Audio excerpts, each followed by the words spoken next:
History never belongs to the past. Every retelling adds some new understanding to it.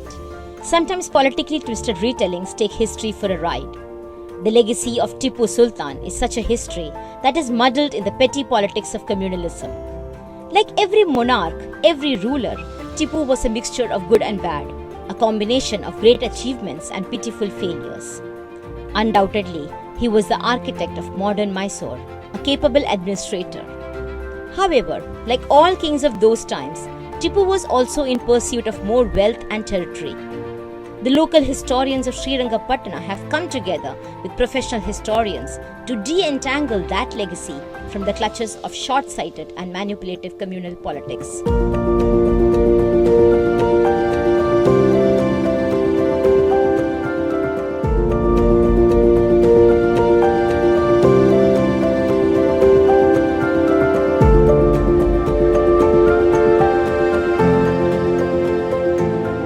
As renowned historian Janaki Nair pointed out, professional history writing has a necessary prerequisite, that is, to have respect for evidentiary protocols. In other words, history demands evidence, or it is not history at all. The BJP-led right-wing's characterization of Tipu as a cruel anti-Hindu king is completely lacking in such evidentiary protocols. Still, being loud and propaganda-driven, they succeed in convincing at least a section of the society. This is where a group of concerned citizens of Shrirangapattana, the then capital city of Tipu Sultan, decided to intervene. They began systematically to search for evidence about the era of Tipu in ancient documents, monuments and inscriptions. That Tipu is perhaps one of the most studied historical figures, and there is almost a cottage industry of writing about him. So it's not like you're going to find out some new revelation about his life that is not already known. There's, his economic policies, his military agenda, and his the kind of ways in which he built up Mysore as a modern economy are well known. So these are not things. But I came here because I was interested in the work of local historians who are actually trying to piece together many aspects of the post-Tipu kind of memory of Tipu. That is, say, throughout the 19th century, Shrirangapattana became the site on which the British actually commemorated their victories in multiple ways, by talking about the skirmishes which they had won, such as, so yesterday we saw a little inscription called Skelly's Post, which is more or less unknown to most people because hidden by construction. We have seen the obelisks that were established throughout the 19th century to commemorate various British victories. So there are lots of sites, and there are of course also paintings which were done throughout the 19th century to commemorate the British victory. And this carried on, I would say, till about the 1920s. Now the work of actually piecing together this history on the basis of old maps and on the basis of old paintings has been undertaken by a group of local historians, particularly Harshvardhana and Nidhin Olikara and Chandrana and Dr. Sujay Kumar, as well as a young person who has been organizing these discussions about the new research called Shiva Kumar.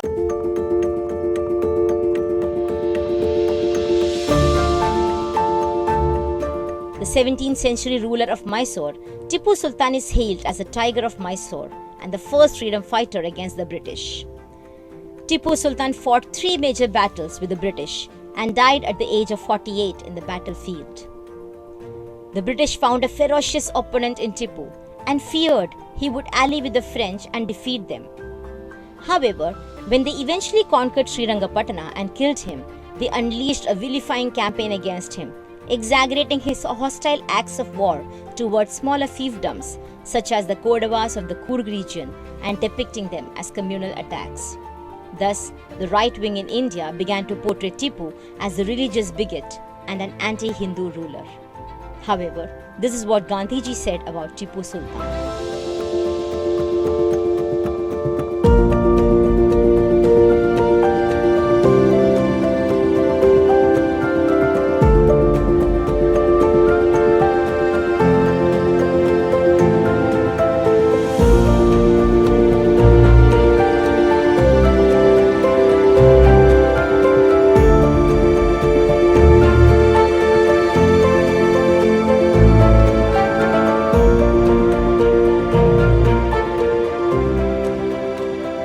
the local historians have been doing now and the kind of facts that they've brought out, I mean, including this interpretation of paintings and it has some special significance in the new context where Tipu's legacy is being kind of, being presented in a particular manner by the establishment.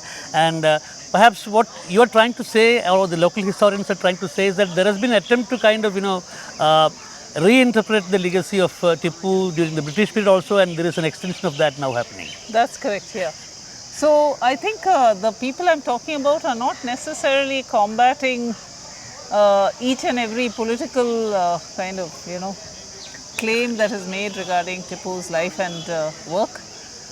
Instead, they are hoping that their research and their work on, the multiple languages that were used in his court, the kinds of instructions that he gave his officers, his religious policy, all of these things are actually discussed more fully. So that's the hope, that you have to have a fuller, richer account of Tipu Sultan, which is taking all the complexities, including probably things which are conflictual, not shying away from that. But this group is actually just trying to trace all the material traces in the island of Shrirangapattana of that very important period.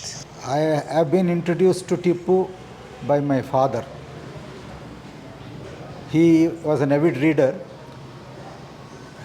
He got all books about Tipu and history of Shrirangapattana from Mysore University Library, studied it thoroughly, and after going through all these things, he developed sort of respect for this personality. And if it was respect for Tipu, it was fascination for Hyder. Another incomparable people in world history, I think, as far many parameters are concerned. Because Hyder, an illiterate, could manage the state affairs better than many of our organizations now. And he educated and brought up Tipu to be a gentleman, and he was a thorough gentleman. Put apart many things that a ruler has to do, that these people are doing even now. Being cruel to his enemies and all that. I think that is the way state affairs were run. Then going through, getting information from many people, our fascination has grown now. So nice to get more and more information. Now we are proud to be in Shrirangapattana, where Tipu ruled. The father of Dr. Sujay Kumar was a freedom fighter and a people's doctor in Shrirangapattana for around 40 years before he passed. Dr. Sujay Kumar carries on that legacy himself as a doctor and has treated the poor people of Shrirangapattana in his old and rustic clinic for the last 30 years. When someone with such authentic roots in India's Gandhian tradition sees Tipu Sultan as a harbinger of a modern state in Shrirangapattana and a welfare-oriented great ruler, that is a narrative that no serious observer of history can ignore. And of all rulers, Muslim rulers in India, Tipu is being targeted more. Only a professional historian should analyze and tell you why they are focusing on Tipu more. Is it jealousy? I don't know, because Tipu's achievements in a way are unparalleled. Say, not one thing is Hyder and Tipu, the way they faced British. Next, their welfare measures are very fascinating, because their administration, revenue collection, and Tipu was a very knowledgeable ruler. When he got time to read and talk to people, experts and all that, and very precise in arranging things, various departments. Yesterday we got to know about the veterinary department he had from Nidin. They have written, it seems, and all the material is in Calcutta, how their dogs are to be fed, with how much ragi balls, how much ghee for their welfare. Elephants, horses, it's all well written, well documented.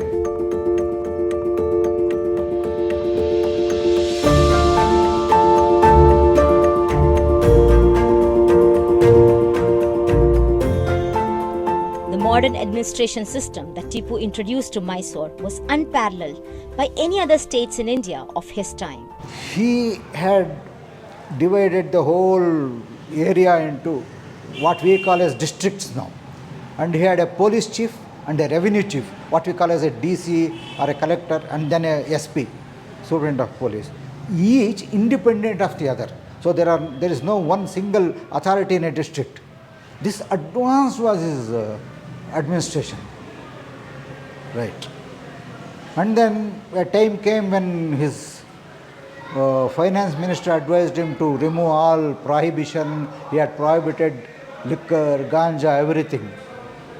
He was advised. His reply was, ruining my people. Should I get money and pay the British? No, I am not going to do it. Rather, I will send my children.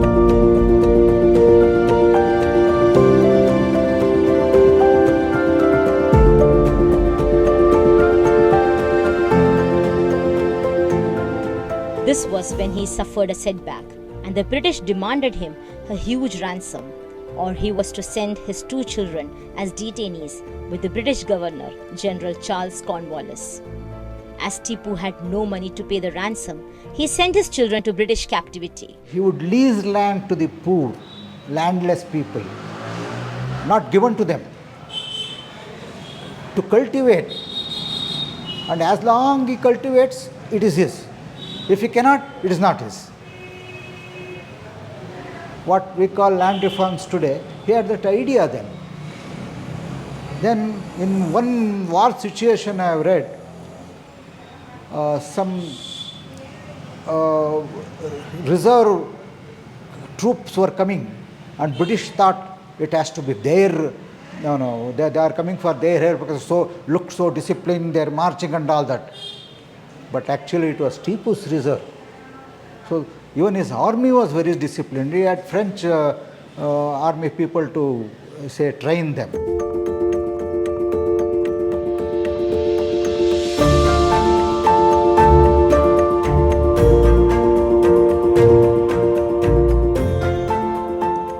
There are many paintings by famous British painters who drew extensively the life and battles and the defeat and death of Tipu Sultan. These paintings were later criticized as colonial depictions where the British victory was glorified and Tipu's bravery subdued and minimalized. I myself I do possess a whole series from Hayavadan Rao. I have read Praxi Fernandez and Mohibul Hasan from Kashmir University. So many, and still so much to know, which they have not explored yet. So we interact, and we regularly have some sort of a small seminars about these subjects with experts. See, our own field of knowledge is growing.